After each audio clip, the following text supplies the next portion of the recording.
ದಕ್ಷಿಣ ಭಾರತದ ಕುಂಭಮೇಳ ಎಂದೇ ಖ್ಯಾತಿಯಾಗಿರುವ ಕೊಪ್ಪಳದ ಗವಿಸಿದ್ದೇಶ್ವರ ಜಾತ್ರಾ ಮಹೋತ್ಸವಕ್ಕೆ ಈಗಾಗಲೇ ಏನಂತಂದ್ರೆ ಕ್ಷಣಗಣನೆ ಆರಂಭವಾಗಿದೆ. ಸಾಯಂಕಾಲ 5:30 ಸುಮಾರಿಗೆ ಮಹಾರಥೋತ್ಸವ ಅದ್ದೂರಿಯಾಗಿ ಜರುಗುತ್ತೆ. ಹೀಗಾಗಿ ಈ ಒಂದು ರಥೋತ್ಸವವನ್ನ ಕಣ್ತುಂಬಿಕೊಳ್ಳಲಿಕ್ಕೆ ಲಕ್ಷಾಂತರ ಜನರು ಈಗಾಗಲೇ ಕೊಪ್ಪಳದ ಗವಿಮಠದ ಆವರಣಕ್ಕೆ ಬಂದಿದ್ದಾರೆ. ಇಲ್ಲಿ ಬರ್ತಕ್ಕಂತಹ ಲಕ್ಷಾಂತರ ಜನ ಭಕ್ತರಿಗೆ ಒಂದು ಪ್ರಸಾದ ವ್ಯವಸ್ಥೆನ, ಅದು ಮಹಾಪ್ರಸಾದವನ್ನ ತಯಾರು ಮಾಡ್ತಾ ಇದ್ದಾರೆ. ಸದ್ಯ ನಾನು ಈ ಒಂದು ಮಹಾಪ್ರಸಾದದ ಅಡಿಗೆ ಮನೆಯಲ್ಲಿದ್ದೀನಿ. ಇಲ್ಲಿರುವಂತಹ ದೃಶ್ಯಗಳನ್ನ ನಿಮ್ಗೆ ತೋರಿಸ್ತಾ ಹೋಗ್ತೀನಿ. ನೀವು ನೋಡ್ತಾ ಇರಬಹುದು ರಾಶಿ ಅನ್ನವನ್ನ ಇಲ್ಲಿ ತಯಾರು ಮಾಡಿದ್ದಾರೆ. ನೂರಾರು ಜನ ಬಾಣಸಿಗರು ಏನಂತಂದ್ರೆ ಈಗಾಗಲೇ 250 ಪ್ಯಾಕೆಟ್ ಅಕ್ಕಿಯನ್ನ ಈಗಾಗಲೇ ಅನ್ನವನ್ನ ಮಾಡಿದ್ದಾರೆ. ಈಗಾಗಲೇ ಸುಮಾರು ಬೆಳಗ್ಗೆ 5 ಗಂಟೆಯಿಂದನೇ ಮಹಾಪ್ರಸಾದ ಆರಂಭವಾಗಿದೆ ಅಂತ ಹೇಳ್ಬೋದು. ನೀವು ನೋಡ್ತಾ ಇರ್ಬೋದು, ಈ ಭಾಗದಲ್ಲೂ ಕೂಡ ರಾಶಿ ಅನ್ನವನ್ನ ತಯಾರು ಮಾಡಿ ಇಲ್ಲಿರುವಂತಹ ಬಾಣಸಿಗರು ತೆಗೆದುಕೊಂಡು ಬಂದು ಇಲ್ಲಿ ಏನಂತಂದ್ರೆ ಒಂದು ಅನ್ನವನ್ನ ಸ್ಟಾಕ್ ಮಾಡ್ತಾ ಇದ್ದಾರೆ. ಇದೆಲ್ಲವೂ ಕೂಡ ಕೆಲವೇ ಕ್ಷಣಾರ್ಧದಲ್ಲಿ ಇಲ್ಲಿಂದ ಖಾಲಿ ಆಗ್ತಾ ಇದೆ. ಯಾಕಂದ್ರೆ ಅಷ್ಟೊಂದು ಪ್ರಮಾಣದಲ್ಲಿ ಜನರು ಬರ್ತಾ ಇದ್ದಾರೆ. ಸುಮಾರು ಸಾಯಂಕಾಲದ ಹೊತ್ತಿಗೆ 8 ರಿಂದ 10 ಲಕ್ಷ ಜನ ಬರ್ತಾರೆ ಅನ್ನುವಂತ ಒಂದು ಅಂದಾಜಾಗಿದೆ. ಈಗ ಇದೊಂದು ಈ ಕಡೆ ನನ್ನ ಬಲಭಾಗದಲ್ಲಿ ಕೂಡ ದೃಶ್ಯಗಳನ್ನ ತೋರಿಸ್ತಾ ಹೋಗ್ತೀನಿ. ಈಗಾಗಲೇ ಮತ್ತೆ ಅನ್ನವನ್ನ ತಯಾರು ಮಾಡ್ಲಿಕ್ಕೆ ದೊಡ್ಡ ಪಾತ್ರೆಗಳನ್ನ ಇಟ್ಟಿದ್ದಾರೆ. ಇದರಲ್ಲಿ ಪಾತ್ರೆಗಳನ್ನ ಇಟ್ಟು ಅಡುಗೆಯನ್ನ ತಯಾರು ಮಾಡ್ತಾ ಇದ್ದಾರೆ. ಸುಮಾರು ನೂರಾರು ಜನ ಬಾಣಸಿಗರು ಇಲ್ಲಿದ್ದಾರೆ. ತಮ್ಮ ಕೆಲಸದಲ್ಲಿ ನಿರಂತರವಾಗಿ ಬೆಳಗ್ಗೆಯಿಂದ ನಿರಂತರವಾಗಿ ಈ ಕೆಲಸವನ್ನ ಮಾಡ್ತಾ ಇದ್ದಾರೆ. ಅಂದ್ರೆ ಈ ಭಾಗದಲ್ಲಿ ಅನ್ನವನ್ನ ತಯಾರು ಮಾಡಿ ಈ ಕಡೆ ಮತ್ತೊಂದು ಭಾಗದಲ್ಲಿ ಅದನ್ನ ಸ್ಟೋರ್ ಮಾಡ್ತಾ ಇದ್ದಾರೆ. ಇದೆಲ್ಲವೂ ಕೂಡ ಏನಂತಂದ್ರೆ ಸಾಗರೋಪಾದಿಯಲ್ಲಿಯೇ ಇಲ್ಲಿ ಒಂದು ಭಕ್ತರ ದಂಡು ಹರಿದೇನು ಬರ್ತಾ ಇದೆ. ಎಲ್ಲರಿಗೂ ಕೂಡ ಪ್ರಸಾದದ ವ್ಯವಸ್ಥೆಯನ್ನ ಮಾಡಲಾಗ್ತಾ ಇದೆ. ಈಗಾಗಲೇ ಸುಮಾರು 1 ಲಕ್ಷಕ್ಕೂ ಹೆಚ್ಚು ಜನರು ಒಂದು ಪ್ರಸಾದವನ್ನ ಸ್ವೀಕಾರ ಮಾಡಿದ್ದಾರೆ. ಈ ಸಾಲಾಗಿ ಇಟ್ಟಂತ ಸುಮಾರು 20ಕ್ಕೂ ಹೆಚ್ಚು ದೊಡ್ಡ ಪಾತ್ರೆಗಳನ್ನ ಇಟ್ಟು ಈಗ ಅನ್ನವನ್ನ ತಯಾರು ಮಾಡ್ತಾ ಇದ್ದಾರೆ. ಈ ಭಾಗದಲ್ಲಿ ಅನ್ನವನ್ನ ತಯಾರು ಮಾಡಿದ್ರೆ ನನ್ನ ಇನ್ನೊಂದು ಬಲಭಾಗದಲ್ಲಿಯೂ ಕೂಡ ತೋರಿಸ್ತಾ ಹೋಗ್ತೀನಿ. ದೊಡ್ಡ ಕೊಪ್ಪರಿಗೆಗಳಲ್ಲಿ ಸಾಂಬಾರನ್ನ ತಯಾರು ಮಾಡ್ತಾ ಇದ್ದಾರೆ. ಏನಂತಂದ್ರೆ ಸುಮಾರು ಇಲ್ಲಿವರೆಗೂ 5 ಕೊಪ್ಪರಿಗೆ ಸಾಂಬಾರನ್ನ ತಯಾರು ಮಾಡಿದ್ದಾರೆ. 5 ಕೊಪ್ಪರಿಗೆಯನ್ನ ಸಾಂಬಾರ್ ನೋಡ್ತಾ ಇರ್ಬೋದು. ದೊಡ್ಡದಾದಂತಹ ಪಾತ್ರೆಗಳನ್ನ ತೆಗೆದುಕೊಂಡು ಬರ್ತಾ ಇದ್ದಾರೆ. ಈಗಾಗಲೇ ಅಂತಂದ್ರೆ ಒಂದು ಪಲ್ಯನ್ನ ತಯಾರು ಮಾಡ್ತಾರೆ, ಮತ್ತೆ ಸಾಂಬಾರನ್ನ ತಯಾರು ಮಾಡ್ತಾರೆ.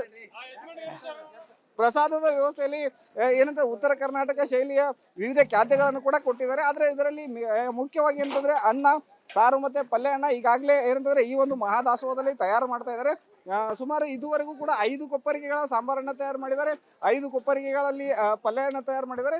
ಅದರ ಜೊತೆಗೆ ಇನ್ನೊಂದು ಈಗಾಗಲೇ ಮತ್ತೆ ಪಲ್ಯ ಭಕ್ತರ ಸಂಖ್ಯೆ ಹೆಚ್ಚಾಗ್ತಾ ಇದೆ. ಅದು ಭಕ್ತರ ಸಂಖ್ಯೆ ಹೆಚ್ಚಾದಂತೆ ಕೂಡ ಮತ್ತೆ ಈಗಾಗಲೇ ಇನ್ನೂ ಕೂಡ ಈ ಒಂದು ಪ್ರಸಾದವನ್ನ ತಯಾರು ಮಾಡಲಿಕ್ಕೆ ಸಿದ್ಧತೆಗಳು ಕೂಡ ಈ ಭಾಗದಲ್ಲಿ ನಡೆದಿದೆ ಅಂತ ಹೇಳ್ಬೋದು. ತರಕಾರಿ ಪಲ್ಯನ ಮಾಡ್ತಾ ಇದ್ದಾರೆ. ಇಲ್ಲಿ ಏನಂತಂದ್ರೆ ಭಕ್ತರ ಸಂಖ್ಯೆ ಹೆಚ್ಚಾಗ್ತಾ ಇದೆ. ಈ ಹಿನ್ನೆಲೆಯಲ್ಲಿ ಮತ್ತೆ ಇನ್ನೂ ಹೆಚ್ಚಿನ ಪ್ರಮಾಣದಲ್ಲಿ ಪ್ರಸಾದವನ್ನು ತಯಾರು ಮಾಡಲಿಕ್ಕೆ ಇಲ್ಲಿರುವಂತ ಬಾಣಸಿಗರು ಎಲ್ಲ ವ್ಯವಸ್ಥೆಗಳನ್ನ ಮಾಡ್ಕೊಂಡಿದ್ದಾರೆ ಅಂತ ಹೇಳ್ಬೋದು. ಸುಮಾರು ಇಲ್ಲಿಯವರೆಗೂ ಏನಂತಂದ್ರೆ ಈಗಾಗಲೇ 1 ಲಕ್ಷಕ್ಕೂ ಹೆಚ್ಚು ಜನರು ಭಕ್ತರು ಆಗಮಿಸಿ ಹೋಗಿದ್ದಾರೆ. ಇನ್ನೂ ಕೂಡ ಮಧ್ಯಾಹ್ನದ ವೇಳೆಗೆ ಇನ್ನೂ ಭಕ್ತರ ಸಂಖ್ಯೆ ಹೆಚ್ಚಾಗುತ್ತೆ. ಪ್ರಸಾದವನ್ನ ಸೇವನೆ ಮಾಡಲಿಕ್ಕೆ ಬರ್ತಕ್ಕಂಥ ಭಕ್ತರು ಕೂಡ ಈ ಭಕ್ತರ ಸಂಖ್ಯೆ ಕೂಡ ಹೆಚ್ಚಾಗ್ತಾನೆ ಹೋಗುತ್ತೆ. ಹೀಗಾಗಿ ಈಗ ಎಲ್ಲ ವ್ಯವಸ್ಥೆಗಳನ್ನ ತಯಾರು ಮಾಡ್ಕೊಂಡಿದ್ದಾರೆ. ಮತ್ತೆ ಇನ್ನು ಸಾಯಂಕಾಲದ ವೇಳೆಗೆ ಅಂತಂದ್ರೆ ಈ ಒಂದು ಸಂಖ್ಯೆ ಕೂಡ ಹೆಚ್ಚಾಗ್ತದೆ ಅಂತ ಹೇಳ್ಬೋದು. ಬರುವ ಎಲ್ಲ ಭಕ್ತರಿಗೂ ಕೂಡ ಉತ್ತರ ಕರ್ನಾಟಕ ಶೈಲಿಯ ಖಾದ್ಯಗಳನ್ನ ತಯಾರು ಮಾಡಿ ಅದರಲ್ಲೂ ಕೂಡ ಸಿಹಿ ಪಾಕ ಮೈಸೂರು ಪಾಕವನ್ನ ಕೂಡ ಈ ಬಾರಿ ಈ ಪ್ರಸಾದದಲ್ಲಿ ವ್ಯವಸ್ಥೆ ಮಾಡಲಾಗಿದೆ. ರವೆ ಉಂಡೆ ಆಗಿರ್ಬೋದು, ಮಾದ್ಲಿ ಆಗಿರ್ಬೋದು, ಹೀಗೆ ನಾನಾ ರೀತಿಯ ಉತ್ತರ ಕರ್ನಾಟಕ ಶೈಲಿಯ ಖಾದ್ಯಗಳನ್ನು ತಯಾರು ಮಾಡಿ ಭಕ್ತರಿಗೆ ಉಣಬಡಿಸಲಾಗ್ತಾ ಇದೆ ಅಂತ ಹೇಳ್ಬೋದು. ಕ್ಯಾಮ್ರಾ ಪರ್ಸನ್ ವಿನಾಯಕ್ ಪೂಜಾರ್ ಜೊತೆ ಹಿರಯ್ಯ ಹಿರೇಮಠ್, ರಿಪಬ್ಲಿಕ್ ಕನ್ನಡ, ಕೊಪ್ಪಳ. ದಕ್ಷಿಣ ಭಾರತದ ಕುಂಭಮೇಳ ಎಂದೇ ಖ್ಯಾತಿಯಾಗಿರುವ ಕೊಪ್ಪಳದ ಗವಿಸಿದ್ದೇಶ್ವರ ಜಾತ್ರಾ ಮಹೋತ್ಸವಕ್ಕೆ ಈಗಾಗಲೇ ಏನಂತಂದ್ರೆ ಕ್ಷಣಗಣನೆ ಆರಂಭವಾಗಿದೆ. ಸಾಯಂಕಾಲ 5:30 ಸುಮಾರಿಗೆ ಮಹಾರಥೋತ್ಸವ ಅದ್ದೂರಿಯಾಗಿ ಜರುಗುತ್ತೆ. ಹೀಗಾಗಿ ಈ ಒಂದು ರಥೋತ್ಸವವನ್ನ ಕಣ್ತುಂಬಿಕೊಳ್ಳಲಿಕ್ಕೆ ಲಕ್ಷಾಂತರ ಜನರು ಈಗಾಗಲೇ ಕೊಪ್ಪಳದ ಗವಿಮಠದ ಆವರಣಕ್ಕೆ ಬಂದಿದ್ದಾರೆ. ಇಲ್ಲಿ ಬರ್ತಕ್ಕಂತಹ ಲಕ್ಷಾಂತರ ಜನ ಭಕ್ತರಿಗೆ ಒಂದು ಪ್ರಸಾದ ವ್ಯವಸ್ಥೆನ, ಅದು ಮಹಾಪ್ರಸಾದವನ್ನ ತಯಾರು ಮಾಡ್ತಾ ಇದ್ದಾರೆ. ಸದ್ಯ ನಾನು ಈ ಒಂದು ಮಹಾಪ್ರಸಾದದ ಅಡಿಗೆ ಮನೆಯಲ್ಲಿದ್ದೀನಿ. ಇಲ್ಲಿರುವಂತಹ ದೃಶ್ಯಗಳನ್ನ ನಿಮ್ಗೆ ತೋರಿಸ್ತಾ ಹೋಗ್ತೀನಿ. ನೀವು ನೋಡ್ತಾ ಇರಬಹುದು ರಾಶಿ ಅನ್ನವನ್ನ ಇಲ್ಲಿ ತಯಾರು ಮಾಡಿದ್ದಾರೆ. ನೂರಾರು ಜನ ಬಾಣಸಿಗರು ಏನಂತಂದ್ರೆ ಈಗಾಗಲೇ 250 ಪ್ಯಾಕೆಟ್ ಅಕ್ಕಿಯನ್ನ ಈಗಾಗಲೇ ಅನ್ನವನ್ನ ಮಾಡಿದ್ದಾರೆ. ಈಗಾಗಲೇ ಸುಮಾರು ಬೆಳಗ್ಗೆ 5 ಗಂಟೆಯಿಂದನೇ ಮಹಾಪ್ರಸಾದ ಆರಂಭವಾಗಿದೆ ಅಂತ ಹೇಳ್ಬೋದು. ನೀವು ನೋಡ್ತಾ ಇರ್ಬೋದು, ಈ ಭಾಗದಲ್ಲೂ ಕೂಡ ರಾಶಿ ಅನ್ನವನ್ನ ತಯಾರು ಮಾಡಿ ಇಲ್ಲಿರುವಂತಹ ಬಾಣಸಿಗರು ತೆಗೆದುಕೊಂಡು ಬಂದು ಇಲ್ಲಿ ಏನಂತಂದ್ರೆ ಒಂದು ಅನ್ನವನ್ನ ಸ್ಟಾಕ್ ಮಾಡ್ತಾ ಇದ್ದಾರೆ. ಇದೆಲ್ಲವೂ ಕೂಡ ಕೆಲವೇ ಕ್ಷಣಾರ್ಧದಲ್ಲಿ ಇಲ್ಲಿಂದ ಖಾಲಿ ಆಗ್ತಾ ಇದೆ. ಯಾಕಂದ್ರೆ ಅಷ್ಟೊಂದು ಪ್ರಮಾಣದಲ್ಲಿ ಜನರು ಬರ್ತಾ ಇದ್ದಾರೆ. ಸುಮಾರು ಸಾಯಂಕಾಲದ ಹೊತ್ತಿಗೆ 8 ರಿಂದ 10 ಲಕ್ಷ ಜನ ಬರ್ತಾರೆ ಅನ್ನುವಂತ ಒಂದು ಅಂದಾಜಾಗಿದೆ. ಈಗ ಈ ಕಡೆ ನನ್ನ ಬಲಭಾಗದಲ್ಲಿ ಕೂಡ ದೃಶ್ಯಗಳನ್ನ ತೋರಿಸ್ತಾ ಹೋಗ್ತೀನಿ. ಈಗಾಗಲೇ ಮತ್ತೆ ಅನ್ನವನ್ನ ತಯಾರು ಮಾಡ್ಲಿಕ್ಕೆ ದೊಡ್ಡ ದೊಡ್ಡ ಏನು ಪಾತ್ರೆಗಳನ್ನ ಇಟ್ಟಿದ್ದಾರೆ. ಇದರಲ್ಲಿ ಪಾತ್ರೆಗಳನ್ನ ಇಟ್ಟು ಅಡುಗೆಯನ್ನ ತಯಾರು ಮಾಡ್ತಾ ಇದ್ದಾರೆ. ಸುಮಾರು ಏನು ನೂರಾರು ಜನ ಬಾಣಸಿಗರು ಇಲ್ಲಿದ್ದಾರೆ. ತಮ್ಮ ಕೆಲಸದಲ್ಲಿ ನಿರಂತರವಾಗಿ ಬೆಳಗ್ಗೆಯಿಂದ ನಿರಂತರವಾಗಿ ಈ ಕೆಲಸವನ್ನ ಮಾಡ್ತಾ ಇದ್ದಾರೆ. ಅಂದ್ರೆ ಈ ಭಾಗದಲ್ಲಿ ಅನ್ನವನ್ನ ತಯಾರು ಮಾಡಿ ಈ ಕಡೆ ಮತ್ತೊಂದು ಭಾಗದಲ್ಲಿ ಅದನ್ನ ಸ್ಟೋರ್ ಮಾಡ್ತಾ ಇದ್ದಾರೆ. ಇದೆಲ್ಲವೂ ಕೂಡ ಏನಂತಂದ್ರೆ ಸಾಗರೋಪಾದಿಯಲ್ಲಿಯೇ ಇಲ್ಲಿ ಒಂದು ಭಕ್ತರ ದಂಡು ಹರಿದು ಏನ್ ಬರ್ತಾ ಇದೆ, ಎಲ್ಲರಿಗೂ ಕೂಡ ಪ್ರಸಾದದ ವ್ಯವಸ್ಥೆಯನ್ನ ಮಾಡಲಾಗ್ತಾ ಇದೆ. ಈಗಾಗಲೇ ಸುಮಾರು ಏನು 1 ಲಕ್ಷಕ್ಕೂ ಹೆಚ್ಚು ಜನರು ಒಂದು ಪ್ರಸಾದವನ್ನ ಸ್ವೀಕಾರ ಮಾಡಿದ್ದಾರೆ. ಈ ಸಾಲಾಗಿ ಇಟ್ಟಂತ ಸುಮಾರು 20ಕ್ಕೂ ಹೆಚ್ಚು ದೊಡ್ಡ ದೊಡ್ಡ ಪಾತ್ರೆಗಳನ್ನ ಇಟ್ಟು ಈಗ ಅನ್ನವನ್ನ ತಯಾರು ಮಾಡ್ತಾ ಇದ್ದಾರೆ. ಈ ಭಾಗದಲ್ಲಿ ಅನ್ನವನ್ನ ತಯಾರು ಮಾಡಿದ್ರೆ ನನ್ನ ಇನ್ನೊಂದು ಬಲಭಾಗದಲ್ಲಿಯೂ ಕೂಡ ತೋರಿಸ್ತಾ ಹೋಗ್ತೀನಿ. ದೊಡ್ಡ ದೊಡ್ಡ ಕೊಪ್ಪರಿಗೆಗಳಲ್ಲಿ ಸಾಂಬಾರನ್ನ ತಯಾರು ಮಾಡ್ತಾ ಇದ್ದಾರೆ. ಏನಂತಂದ್ರೆ ಸುಮಾರು ಇಲ್ಲಿವರೆಗೂ 5 ಕೊಪ್ಪರಿಗೆ ಸಾಂಬಾರನ್ನ ತಯಾರು ಮಾಡಿದ್ದಾರೆ. 5 ಕೊಪ್ಪರಿಗೆಯನ್ನ ಸಾಂಬಾರ್ ನೋಡ್ತಾ ಇರ್ಬೋದು. ದೊಡ್ಡದಾದಂತಹ ಪಾತ್ರೆಗಳನ್ನ ತೆಗೆದುಕೊಂಡು ಬರ್ತಾ ಇದ್ದಾರೆ. ಈಗಾಗಲೇ ಅಂತಂದ್ರೆ ಒಂದು ಪಲ್ಯನ್ನ ತಯಾರು ಮಾಡ್ತಾರೆ, ಮತ್ತೆ ಸಾಂಬಾರನ್ನ ತಯಾರು ಮಾಡ್ತಾರೆ. ಪ್ರಸಾದದ ವ್ಯವಸ್ಥೆಯಲ್ಲಿ ಏನಂತ ಉತ್ತರ ಕರ್ನಾಟಕ ಶೈಲಿಯ ವಿವಿಧ ಖಾದ್ಯಗಳನ್ನು ಕೂಡ ಕೊಟ್ಟಿದ್ದಾರೆ. ಆದ್ರೆ ಇದರಲ್ಲಿ ಮುಖ್ಯವಾಗಿ ಏನಂತಂದ್ರೆ ಅನ್ನ, ಸಾರು ಮತ್ತೆ ಪಲ್ಯನ ಈಗಾಗಲೇ ಏನಂತಂದ್ರೆ ಈ ಒಂದು ಮಹಾದಾಸೋಹದಲ್ಲಿ ತಯಾರು ಮಾಡ್ತಾ ಇದ್ದಾರೆ. ಸುಮಾರು ಇದುವರೆಗೂ ಕೂಡ 5 ಕೊಪ್ಪರಿಗೆಗಳ ಸಾಂಬಾರನ್ನ ತಯಾರು ಮಾಡಿದ್ದಾರೆ. 5 ಕೊಪ್ಪರಿಗೆಗಳಲ್ಲಿ ಪಲ್ಯನ ತಯಾರು ಮಾಡಿದ್ದಾರೆ. ಅದ್ರ ಜೊತೆಗೆ ಇನ್ನೊಂದು ಈಗಾಗಲೇ ಮತ್ತೆ ಪಲ್ಯ ಏನು ಭಕ್ತರ ಸಂಖ್ಯೆ ಏನು ಹೆಚ್ಚಾಗ್ತಾ ಇದೆ, ಅದು ಭಕ್ತರ ಸಂಖ್ಯೆ ಹೆಚ್ಚಾದಂತೆ ಕೂಡ ಮತ್ತೆ ಈಗಾಗಲೇ ಇನ್ನೂ ಕೂಡ ಈ ಒಂದು ಪ್ರಸಾದವನ್ನ ತಯಾರು ಮಾಡಲಿಕ್ಕೆ ಸಿದ್ಧತೆಗಳು ಕೂಡ ಈ ಭಾಗದಲ್ಲಿ ನಡೆದಿದೆ ಅಂತ ಹೇಳ್ಬೋದು. ಏನು ತರಕಾರಿ ಪಲ್ಯನ ಮಾಡ್ತಾ ಇದ್ದಾರೆ. ಸೊ ಇಲ್ಲಿ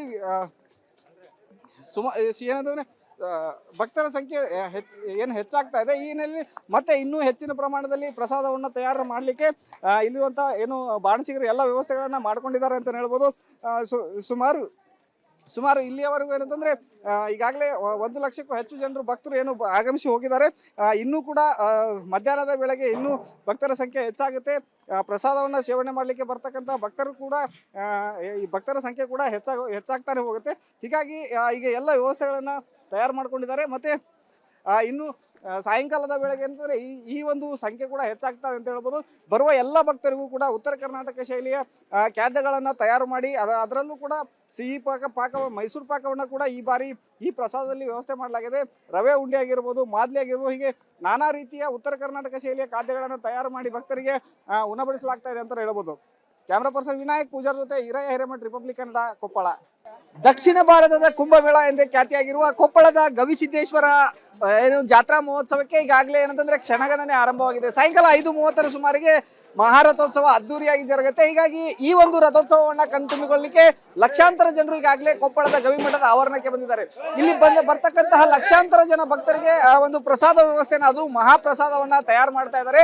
ಸದ್ಯ ನಾನು ಈ ಒಂದು ಮಹಾಪ್ರಸಾದದ ಅಡಿಗೆ ಮನೆಯಲ್ಲಿದ್ದೀನಿ. ಇಲ್ಲಿರುವಂತಹ ದೃಶ್ಯಗಳನ್ನ ನಿಮ್ಗೆ ತೋರಿಸ್ತಾ ಹೋಗ್ತೀನಿ. ನೀವು ನೋಡ್ತಾ ಇರಬಹುದು ರಾಶಿ ಅನ್ನವನ್ನ ಇಲ್ಲಿ ಏನು ತಯಾರು ಮಾಡಿದ್ದಾರೆ. ನೂರಾರು ಜನ ಬಾಣಸಿಗರು ಏನಂತಂದ್ರೆ ಈಗಾಗಲೇ 250 ಪ್ಯಾಕೆಟ್ ಏನು ಅಕ್ಕಿಯನ್ನ ಈಗಾಗಲೇ ಅನ್ನವನ್ನ ಮಾಡಿದ್ದಾರೆ. ಈಗಾಗಲೇ ಸುಮಾರು ಬೆಳಗ್ಗೆ 5 ಗಂಟೆಯಿಂದನೇ ಮಹಾಪ್ರಸಾದ ಆರಂಭವಾಗಿದೆ ಅಂತ ಹೇಳ್ಬೋದು. ನೀವು ನೋಡ್ತಾ ಇರ್ಬೋದು, ಈ ಭಾಗದಲ್ಲೂ ಕೂಡ ರಾಶಿ ಅನ್ನವನ್ನ ತಯಾರು ಮಾಡಿ ಇಲ್ಲಿರುವಂತಹ ಬಾಣಸಿಗರು ತೆಗೆದುಕೊಂಡು ಬಂದು ಇಲ್ಲಿ ಏನಂತಂದ್ರೆ ಒಂದು ಅನ್ನವನ್ನ ಸ್ಟಾಕ್ ಮಾಡ್ತಾ ಇದ್ದಾರೆ. ಇದೆಲ್ಲವೂ ಕೂಡ ಕೆಲವೇ ಕ್ಷಣಾರ್ಧದಲ್ಲಿ ಇಲ್ಲಿಂದ ಖಾಲಿ ಆಗ್ತಾ ಇದೆ. ಯಾಕಂದ್ರೆ ಅಷ್ಟೊಂದು ಪ್ರಮಾಣದಲ್ಲಿ ಏನು ಜನರು ಬರ್ತಾ ಇದ್ದಾರೆ. ಸುಮಾರು ಸಾಯಂಕಾಲದ ಹೊತ್ತಿಗೆ 8 ರಿಂದ 10 ಲಕ್ಷ ಜನ ಬರ್ತಾರೆ ಅನ್ನುವಂತ ಒಂದು ಅಂದಾಜಾಗಿದೆ. ಈಗ ಇದೊಂದು ಈ ಕಡೆ ನನ್ನ ಬಲಭಾಗದಲ್ಲಿ ಕೂಡ ದೃಶ್ಯಗಳನ್ನ ತೋರಿಸ್ತಾ ಹೋಗ್ತೀನಿ. ಈಗಾಗಲೇ ಮತ್ತೆ ಅನ್ನವನ್ನ ತಯಾರು ಮಾಡ್ಲಿಕ್ಕೆ ದೊಡ್ಡ ದೊಡ್ಡ ಏನು ಪಾತ್ರೆಗಳನ್ನ ಇಟ್ಟಿದ್ದಾರೆ. ಇದರಲ್ಲಿ ಪಾತ್ರೆಗಳನ್ನ ಇಟ್ಟು ಅಡುಗೆಯನ್ನ ತಯಾರು ಮಾಡ್ತಾ ಇದ್ದಾರೆ. ಸುಮಾರು ಏನು ನೂರಾರು ಜನ ಬಾಣಸಿಗರು ಇಲ್ಲಿದ್ದಾರೆ. ತಮ್ಮ ಕೆಲಸದಲ್ಲಿ ನಿರಂತರವಾಗಿ ಬೆಳಗ್ಗೆಯಿಂದ ನಿರಂತರವಾಗಿ ಈ ಕೆಲಸವನ್ನ ಮಾಡ್ತಾ ಇದ್ದಾರೆ. ಅಂದ್ರೆ ಈ ಭಾಗದಲ್ಲಿ ಅನ್ನವನ್ನ ತಯಾರು ಮಾಡಿ ಈ ಕಡೆ ಮತ್ತೊಂದು ಭಾಗದಲ್ಲಿ ಅದನ್ನ ಸ್ಟೋರ್ ಮಾಡ್ತಾ ಇದ್ದಾರೆ. ಇದೆಲ್ಲವೂ ಕೂಡ ಏನಂತಂದ್ರೆ ಸಾಗರೋಪಾದಿಯಲ್ಲಿಯೇ ಇಲ್ಲಿ ಒಂದು ಭಕ್ತರ ದಂಡು ಹರಿದು ಏನ್ ಬರ್ತಾ ಇದೆ, ಎಲ್ಲರಿಗೂ ಕೂಡ ಪ್ರಸಾದದ ವ್ಯವಸ್ಥೆಯನ್ನ ಮಾಡಲಾಗ್ತಾ ಇದೆ. ಈಗಾಗಲೇ ಸುಮಾರು ಏನು 1 ಲಕ್ಷಕ್ಕೂ ಹೆಚ್ಚು ಜನರು ಒಂದು ಪ್ರಸಾದವನ್ನ ಸ್ವೀಕಾರ ಮಾಡಿದ್ದಾರೆ. ಈ ಸಾಲಾಗಿ ಇಟ್ಟಂತ ಸುಮಾರು 20ಕ್ಕೂ ಹೆಚ್ಚು ದೊಡ್ಡ ದೊಡ್ಡ ಪಾತ್ರೆಗಳನ್ನ ಇಟ್ಟು ಈಗ ಅನ್ನವನ್ನ ತಯಾರು ಮಾಡ್ತಾ ಇದ್ದಾರೆ. ಈ ಭಾಗದಲ್ಲಿ ಅನ್ನವನ್ನ ತಯಾರು ಮಾಡಿದ್ರೆ ನನ್ನ ಇನ್ನೊಂದು ಬಲಭಾಗದಲ್ಲಿಯೂ ಕೂಡ ತೋರಿಸ್ತಾ ಹೋಗ್ತೀನಿ. ದೊಡ್ಡ ದೊಡ್ಡ ಕೊಪ್ಪರಿಗೆಗಳಲ್ಲಿ ಸಾಂಬಾರನ್ನ ತಯಾರು ಮಾಡ್ತಾ ಇದ್ದಾರೆ. ಏನಂತಂದ್ರೆ ಸುಮಾರು ಇಲ್ಲಿವರೆಗೂ 5 ಕೊಪ್ಪರಿಗೆ ಸಾಂಬಾರನ್ನ ತಯಾರು ಮಾಡಿದ್ದಾರೆ. 5 ಕೊಪ್ಪರಿಗೆಯನ್ನ ಸಾಂಬಾರ್ ನೋಡ್ತಾ ಇರ್ಬೋದು. ದೊಡ್ಡದಾದಂತಹ ಪಾತ್ರೆಗಳನ್ನ ತೆಗೆದುಕೊಂಡು ಬರ್ತಾ ಇದ್ದಾರೆ. ಈಗಾಗಲೇ ಅಂತಂದ್ರೆ ಒಂದು ಪಲ್ಯನ್ನ ತಯಾರು ಮಾಡ್ತಾರೆ, ಮತ್ತೆ ಸಾಂಬಾರನ್ನ ತಯಾರು ಮಾಡ್ತಾರೆ. ಪ್ರಸಾದದ ವ್ಯವಸ್ಥೆಯಲ್ಲಿ ಏನಂತ ಉತ್ತರ ಕರ್ನಾಟಕ ಶೈಲಿಯ ವಿವಿಧ ಖಾದ್ಯಗಳನ್ನು ಕೂಡ ಕೊಟ್ಟಿದ್ದಾರೆ. ಆದರೆ ಇದರಲ್ಲಿ ಮುಖ್ಯವಾಗಿ ಏನಂತಂದ್ರೆ ಅನ್ನ, ಸಾರು ಮತ್ತೆ ಪಲ್ಯ ಅನ್ನ ಈಗಾಗಲೇ ಏನಂತಂದ್ರೆ ಈ ಒಂದು ಮಹಾದಾಸೋಹದಲ್ಲಿ ತಯಾರು ಮಾಡ್ತಾ ಇದ್ದಾರೆ. ಸುಮಾರು ಇದುವರೆಗೂ ಕೂಡ 5 ಕೊಪ್ಪರಿಗೆಗಳ ಸಾಂಬಾರನ್ನ ತಯಾರು ಮಾಡಿದ್ದಾರೆ, 5 ಕೊಪ್ಪರಿಗೆಗಳಲ್ಲಿ ಪಲ್ಯನ ತಯಾರು ಮಾಡಿದ್ದಾರೆ. ಅದ್ರ ಜೊತೆಗೆ ಇನ್ನೊಂದು ಈಗಾಗಲೇ ಮತ್ತೆ ಪಲ್ಯ ಏನು ಭಕ್ತರ ಸಂಖ್ಯೆ ಏನು ಹೆಚ್ಚಾಗ್ತಾ ಇದೆ, ಅದು ಭಕ್ತರ ಸಂಖ್ಯೆ ಹೆಚ್ಚಾದಂತೆ ಕೂಡ ಮತ್ತೆ ಈಗಾಗಲೇ ಇನ್ನೂ ಕೂಡ ಈ ಒಂದು ಪ್ರಸಾದವನ್ನು ತಯಾರು ಮಾಡಲಿಕ್ಕೆ ಸಿದ್ಧತೆಗಳು ಕೂಡ ಈ ಭಾಗದಲ್ಲಿ ನಡೆದಿದೆ ಅಂತ ಹೇಳ್ಬೋದು. ಏನು ತರಕಾರಿ ಪಲ್ಯನ ಮಾಡ್ತಾ ಇದ್ದಾರೆ. ಸೊ ಇಲ್ಲಿ ಏನಂತಂದ್ರೆ ಭಕ್ತರ ಸಂಖ್ಯೆ ಹೆಚ್ಚಾಗ್ತಾ ಇದೆ. ಈ ಹಿನ್ನೆಲೆಯಲ್ಲಿ ಮತ್ತೆ ಇನ್ನೂ ಹೆಚ್ಚಿನ ಪ್ರಮಾಣದಲ್ಲಿ ಪ್ರಸಾದವನ್ನು ತಯಾರು ಮಾಡಲಿಕ್ಕೆ ಇಲ್ಲಿರುವಂಥ ಏನು ಬಾಣಸಿಗರು ಎಲ್ಲ ವ್ಯವಸ್ಥೆಗಳನ್ನ ಮಾಡ್ಕೊಂಡಿದ್ದಾರೆ ಅಂತ ಹೇಳ್ಬೋದು. ಸುಮಾರು ಇಲ್ಲಿಯವರೆಗೂ ಏನಂತಂದ್ರೆ ಈಗಾಗಲೇ 1 ಲಕ್ಷಕ್ಕೂ ಹೆಚ್ಚು ಜನರು ಭಕ್ತರು ಏನು ಆಗಮಿಸಿ ಹೋಗಿದ್ದಾರೆ. ಇನ್ನೂ ಕೂಡ ಮಧ್ಯಾಹ್ನದ ವೇಳೆಗೆ ಇನ್ನೂ ಭಕ್ತರ ಸಂಖ್ಯೆ ಹೆಚ್ಚಾಗುತ್ತೆ. ಪ್ರಸಾದವನ್ನು ಸೇವನೆ ಮಾಡಲಿಕ್ಕೆ ಬರ್ತಕ್ಕಂಥ ಭಕ್ತರು ಕೂಡ ಈ ಭಕ್ತರ ಸಂಖ್ಯೆ ಕೂಡ ಹೆಚ್ಚಾಗ್ತಾನೆ ಹೋಗುತ್ತೆ. ಹೀಗಾಗಿ ಈಗ ಎಲ್ಲ ವ್ಯವಸ್ಥೆಗಳನ್ನು ತಯಾರು ಮಾಡ್ಕೊಂಡಿದ್ದಾರೆ. ಮತ್ತೆ ಇನ್ನು ಸಾಯಂಕಾಲದ ವೇಳೆಗೆ ಅಂತಂದ್ರೆ ಈ ಒಂದು ಸಂಖ್ಯೆ ಕೂಡ ಹೆಚ್ಚಾಗ್ತದೆ ಅಂತ ಹೇಳ್ಬೋದು.